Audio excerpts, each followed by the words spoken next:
আপনারা দেখছেন বিপুল agro page থেকে। আপনাদের আগের ভিডিওয় দেখাইছিলাম আমাদের জমির ধান কত সুন্দর হয়েছিল। দুর্ভাগ্যজনক, কাল রাতে ঝড় বৃষ্টির কারণে আমার জমির ধানগুলো সব মাটিতে পড়ে গেছে। দেখুন, খুব দুঃখজনক বিষয় এটি। প্রায় 6 মাস কষ্ট করার পরে জমি থেকে ধান কাটবো, তার আগেই এই ধান সব ঝড় বৃষ্টি মাটিতে পড়ে গেল। তারপরে সাথে আমি এখন ঘাসের জমিতে যাইতেছি, দেখি ঘাসের অবস্থা কি রকম আছে।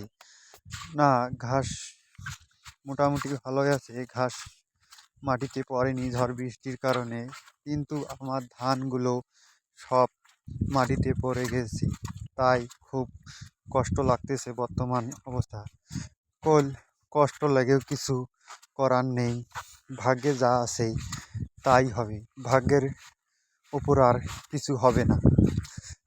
তাই ভাগ্যের উপর নিয়তি ছেড়ে দিতে হবে। ঘাসের অবস্থা মোটামুটি এখন ভালো পর্যায়ে আছে, আপনারা দোয়া করবেন।